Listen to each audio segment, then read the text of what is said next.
विद्यार्थ्यांनो नमस्कार. आज पुन्हा एकदा आपण प्रॅक्टिस सेट 22 स्टार्ट केलेला आहे आणि या प्रॅक्टिस सेट 22मध्ये आपण ऑलरेडी ॲडिशन, सबट्रॅक्शन, मल्टिप्लिकेशन घेतलेलं आहे. आज आपण स्टार्ट करतो आहे डिव्हिजन. पण डिव्हिजन स्टार्ट करण्याअगोदर मी पुन्हा एकदा तुम्हाला मल्टिप्लिकेशनचा रूल, मल्टिप्लिकेशन कसं करायचं हे पुन्हा एकदा शिकवतो आहे. सपोज 8/3 इंटू 5/6 या दोघांचं जर मी मल्टिप्लिकेशन करत असेल तर मी तुम्हाला काय सांगितलं आहे, मल्टिप्लिकेशन करताना काहीही रूल असा नाही आहे.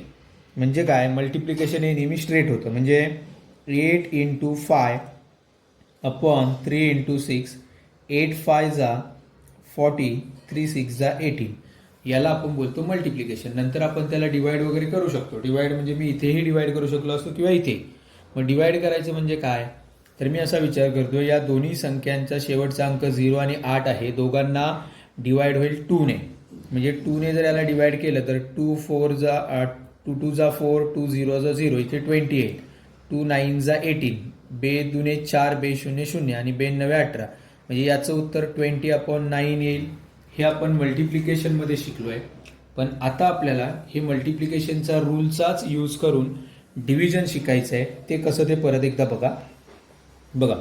आपण त्या अगोदर मी घेणार आहे राईट द मल्टिप्लिकेटिव्ह इनवर्स. आता मल्टिप्लिकेटिव्ह इनवर्स अगोदर हा क्वेश्चन मी घेतोय. बघा, मल्टिप्लिकेटिव्ह इनवर्स म्हणजे काय हे तुम्हाला समजावून घ्यायचं आहे.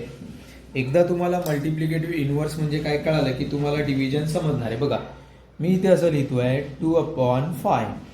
आता या 2/5 चा मल्टिप्लिकेटिव्ह इनवर्स म्हणजे काय की मला त्या 2/5 ला अशा संख्येने मल्टिप्लाय करायचं आहे, गुणाकार करायचा आहे की त्याचं उत्तर आलं पाहिजे 1. मग आपण सिम्पली काय करतो माहिती आहे, मल्टिप्लिकेटिव्ह इनवर्स लिहिताना त्या संख्येला रेसिप्रोकल करतो, उलटं करतो. म्हणजे कसं, 2/5 असेल तर याचं मल्टिप्लिकेटिव्ह इनवर्स येणार 5/2. ओके. मग 2/5 असेल तर त्याचा मल्टिप्लिकेटिव्ह इनवर्स काय, 5/2. मग याचं उत्तर किती येतं, तर याचं उत्तर येतं 1. कसं बघा, 2 1 जा 2, 2 1 जा 2. ओके. 5 1 जा 5, 5 1 जा 5. म्हणजे 1 इंटू 1/1 इंटू 1 उत्तर येतं 1. मग आता मल्टिप्लिकेटिव्ह इनवर्स म्हणजे काय की एखाद्या संख्येला अशा संख्येने मल्टिप्लाय करायचं की त्याचा गुणाकार केल्यानंतर, मल्टिप्लिकेशन केल्यानंतर उत्तर आपलं 1 आलं पाहिजे. सेकंड क्वेश्चन बघा, मी अजून एखादा क्वेश्चन नुसता असा 5 लिहिला तर ॲक्च्युली हा 5 हा रॅशनल नंबर कसा लिहितो आपण, तर हा लिहितो आपण 5/1. कारण एखाद्या संख्येला डिनॉमिनेटर नसतो म्हणजेच तो 1 असतो. मग आता याचा मल्टिप्लिकेटिव्ह इनवर्स काय येणार, तर तो येणार 1/5. ओके. आणि मग दोघांना आपण कसं लिहिणार, तर इथे मी 5 1 जा 5, इकडे परत एकदा 5 1 जा 5 आणि इथे मग 5 1 5, म्हणजे उत्तर 1 येणार. अजून एक गणित बघा, चला क्वेश्चन नंबर 3. सपोज 3/2 चा मल्टिप्लिकेटिव्ह इनवर्स आपण काय लिहिणार, आता तुमच्या लक्षात आलं पाहिजे. 3/2 चा मल्टिप्लिकेटिव्ह इनवर्स लिहायचा 2/3. त्याला फक्त उलटा करतोय आपण. 3 2 जा 6, 3 2 जा 6 आणि 6 6 कट झाला की 6 1 जा 6, असं उत्तर येणार 1. म्हणजे तुम्हाला आता मल्टिप्लिकेटिव्ह इनवर्स कळालेला आहे. मग मी काय करतोय बघा, मल्टिप्लिकेटिव्ह इनवर्स कळाल्यानंतर आपण तो क्वेश्चन नंबर 4च स्टार्ट करू लगेच फटाफट. बघा, write the multiplicative inverse of the following.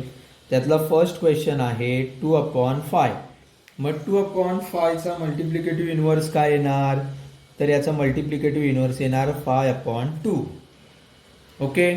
Second question आहे -3/8. -3/8 चा मल्टिप्लिकेटिव्ह इनवर्स काय येणार, 8/3. पण मायनस साईन आपण नेहमी मध्ये देतो किंवा वरच्या संख्येला देतो, डिनॉमिनेटरला देत नाही. म्हणजे याचा मल्टिप्लिकेटिव्ह इनवर्स काय आला, -8/3. का, तर ते बघा, -8/3 याला मी जर मल्टिप्लाय केलं 3/8 ला मल्टिप्लाय केलं 8/3 ने, इथे मायनस आहे, इथे मायनस मी ठेवला तरी शेवटी उत्तर काय येणार, 8 3 जा 24, 8 3 जा 24, 8 3 24, मायनस मायनस कट, 24 1 जा 24. ओके. म्हणजे मल्टिप्लिकेटिव्ह इन्व्हर्स लिहिताना फक्त आपण त्या संख्येला त्याचा रेसिप्रोकल त्याला उलटा लिहितोय. ओके. तिसरा क्वेश्चन बघा आता. मल्टिप्लिकेटिव्ह इन्व्हर्स ऑफ -17/39 याचा मल्टिप्लिकेटिव्ह इन्व्हर्स येईल 39/17 -39/17. चौथा आहे 7, नुसता 7 आहे. तर 7चा मल्टिप्लिकेटिव्ह इन्व्हर्स कसा लिहायचा आता मी तुम्हाला शिकवलंय. हा नुसता 7 नाहीये तर तो 7/1 आहे. मग याचा मल्टिप्लिकेटिव्ह इन्व्हर्स काय येणार 1/7. ओके. पाचवा क्वेश्चन आता बघा -7 इंटिजर 1/3. आता तुम्हाला थोडासा विचार करावा लागेल. काय विचार करायचा तर आपण याला कन्वर्ट करून घेऊ पाहिजे तर असं 3 × 7 प्लस 1/3. मग 3 × 7 7 3 21 प्लस 1/3 म्हणजे याचं उत्तर येईल 22/3. हा मायनसचा साईन आहे तसाच -22/3. ही ऍक्च्युअल ती संख्या झाली आणि त्याचा मल्टिप्लिकेटिव्ह इन्व्हर्स काय येणार तर -3/22 हा येईल त्याचा मल्टिप्लिकेटिव्ह इन्व्हर्स. ओके. आता तुम्हाला गणित कळाली आहेत. पुढे जाऊ आपण. चला बघा आता ऍक्च्युअल क्वेश्चनकडे आपण जातोय. Question number 5. Carry out the division. हा क्वेश्चन तुम्हाला आला पाहिजे सगळ्यांना. कॅरी आउट द डिव्हिजन बघा म्हणजेच भागाकार करा. 1-2 गणित व्यवस्थित समजावून घ्या म्हणजे तुम्हाला सगळी गणितं समजतील. पहिला क्वेश्चन आहे 40/12 इट इज डिवायडेड बाय 10/4. बघा आता जसं ॲडिशनमध्ये आणि सबट्रॅक्शनमध्ये काही रूल्स होते. ॲडिशनमध्ये रूल काय होता तर त्याचा बेस त्याचा पाया आपण क्रॉस मल्टिप्लाय करून इक्वल करत होतो. तसा डिव्हिजनमध्ये एक रूल आहे. डिव्हिजन म्हणजे दुसरं काही नाहीये तर डिव्हिजन म्हणजे मल्टिप्लिकेशनच आहे विथ द मल्टिप्लिकेटिव्ह इन्व्हर्स. म्हणजे काय बघा to divide one number by another. एका संख्येला दुसऱ्या संख्येने भाग द्यायचा म्हणजेच काय it is to multiply the first number by the multiplicative inverse of another number. म्हणजे काय ते आता बघा लक्ष द्या इकडे. या इथे मी असं लिहितोय बघा मल्टिप्लिकेटिव्ह इन्व्हर्स ऑफ 10/4. मला सांगा मल्टिप्लिकेटिव्ह इन्व्हर्स ऑफ 10/4 काय येणार तर तो येणार 4/10. या 10/4चा मल्टिप्लिकेटिव्ह इन्व्हर्स आला 4/10. आणि मी तुम्हाला काय सांगतोय की डिवाइड म्हणजे दुसरं काही नाहीये तर पहिल्या संख्येला मल्टिप्लाय करायचंय गुणाकार करायचंय कशाचा तर या दुसऱ्या संख्येच्या मल्टिप्लिकेटिव्ह इन्व्हर्सचा. म्हणजे बघा 40/12 आहे तसंच लिहायचं. हे भागाकाराचं चिन्ह काढलं की तिथे गुणाकाराचं चिन्ह करायचंय. पण जेव्हा आपण भागाकाराला गुणाकार करतो तेव्हा ही संख्या उलटी होते म्हणजेच काय तिचा मल्टिप्लिकेटिव्ह इन्व्हर्स होतो रेसिप्रोकल होतो. कळतंय. म्हणजे 40/12 ला मी तसंच लिहिलंय भागाकाराचं चिन्ह काढून तिथे गुणाकार केलाय. पण जेव्हा आपण गुणाकार करतो तेव्हा ही संख्या ही त्याची मल्टिप्लिकेटिव्ह इन्व्हर्स होते रेसिप्रोकल होते. म्हणजेच 10/4चा मल्टिप्लिकेटिव्ह इन्व्हर्स काय 4/10 त्याने मल्टिप्लाय केलंय. आणि आता मल्टिप्लिकेशन तुम्हाला सगळ्यांना येते. मल्टिप्लिकेशनला काही एक्स्ट्रा असा रूल नाहीये. मल्टिप्लिकेशनचा रूल काय सरळ गुणाकार करणं. म्हणजे काय तर 40 × 4/12 × 10. मग 40 × 4 किती येत आहेत 4 4 जा 16 160/120. असा गुणाकार लिहिला डायरेक्टली तरी चालेल. आता 160/120 इकडे 0 आहे शेवटला आपला युनिट प्लेस मधला अंक 0 कट होईल. उत्तर आले 16/12. आता 16/12 कुणाच्या पाड्यामध्ये तर 4च्या. 4 4 जा 16 अँड 4 3 जा 12. 4 3 4 चौक 16 4 3 12. हा 4 आणि 4 कट झाला म्हणजे शेवटी उत्तर येईल 4/3. ओके. म्हणजे तुम्ही असा भागाकार केला तरी चालेल किंवा मी तुम्हाला दुसरी मेथड शिकवतोय. कुठली दुसरी मेथड बघा 40/12 × 4/10. सरळ क्रॉस मल्टिप्लिकेशन आहे. भागाकार होणार आहे. इथे गुणाकाराचं चिन्ह आहे म्हणजेच 10 1 10 10 चौक 40. 4 1 4 4 3 12. खालीवरती संख्या असते तर मल्टिप्लाय. 4 × 1/3 × 1 मीन्स 4/3. म्हणजे तुम्ही कसाही भागाकार केला तरी चालेल.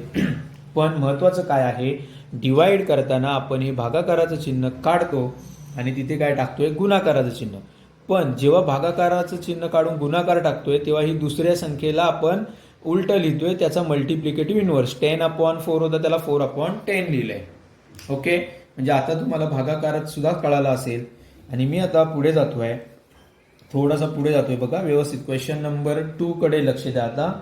डिवाइड मधला क्वेश्चन नंबर 2. मग आता मी क्वेश्चन नंबर 2 लिहिताना काय करतोय बघा, -10/11 into it is divided by -11/10.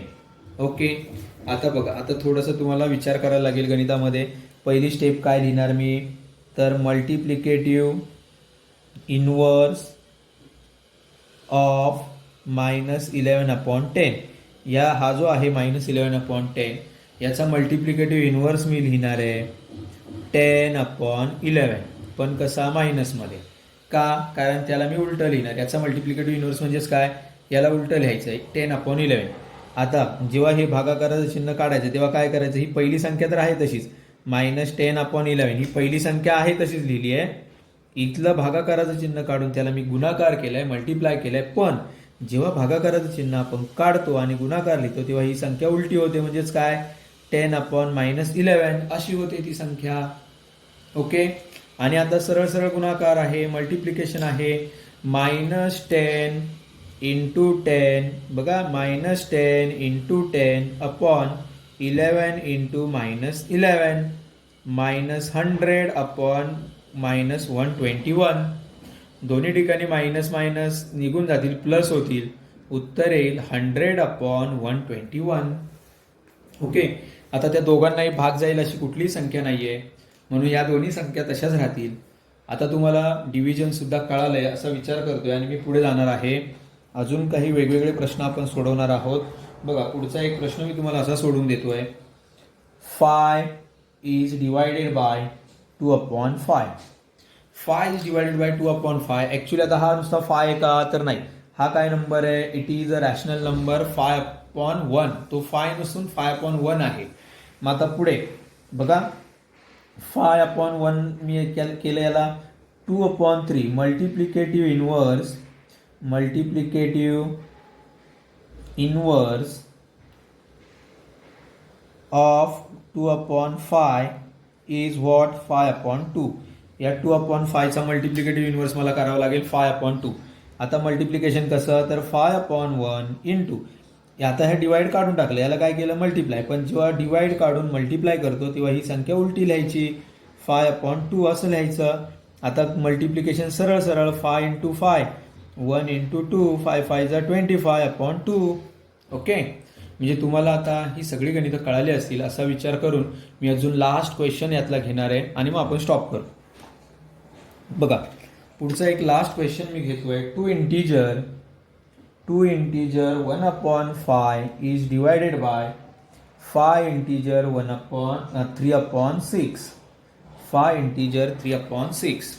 Okay, मग आता मला या सगळ्या संख्या कन्वर्ट कराव्या लागतील. पहिल्या 2 इंटीजर 1/5 याला आपण कसं लिहिणार, 5 इंटू 2 प्लस 1/5.